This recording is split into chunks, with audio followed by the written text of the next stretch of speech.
بخدا ما هست ما مش در ما از آخه کی بچم خالی بخوار کنم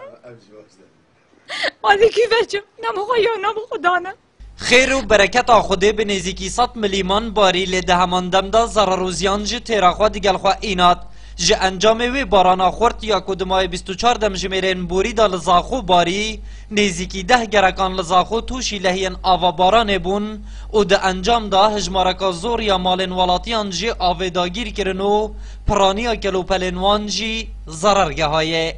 ساعت 5 از گویی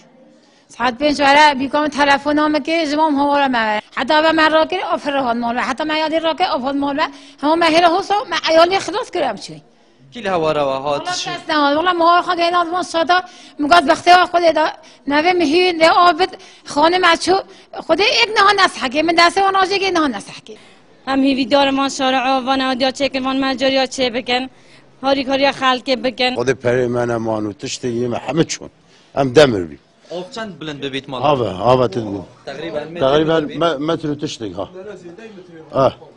ولاتی داخوازا بلس آورلیدانا دست حالات دارین حریم دیگن خدا بدون نقلا و هب سری ماهاتا نقلا دی خرابتر بسری ماهات نبار مش دنگی و گهینن کوتشتک بی آره والله بجا سروگی شلا مرگم گوری سری بد بوم علاجه که بکن ما هم من همال بانکولانا بچیکت هیر دستم داشش بچیک منیت های نف مالا مکتی زیانک مادیه تشتک بو منه ما یا نه بو منه بو خلق کرد حکومت تشتکی هاری کار بد ام داخوازه جد شاروانی آزاخو تیم برگریا شارستانی جی بردوام کار دکرن لیکار جهزوان زیده تر بو و هیچ حتی نکج باران بردوام کو هیچ تیمت من نظرین و یلجه کارین و هاری کاریا خلقت کن چندی تیمه که شوانا کو لافاوین زیده مازن چه ببین کو آف چوبیت مالا دا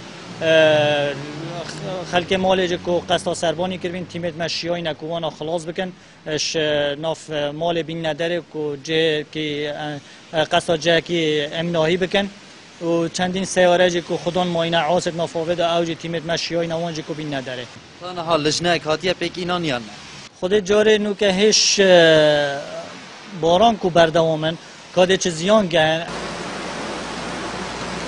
هندیکو آفرج و قستلن صندوقی بباشی نه اینه چه کرن دناف کولانن گرکن مداجک آف بوی شوایی وکو روباران دبورتن و حولاتی همی سالان دورزی زبستان دا دی توشی ضرر و زیانان بن. آزاد جهور کردستان تیوی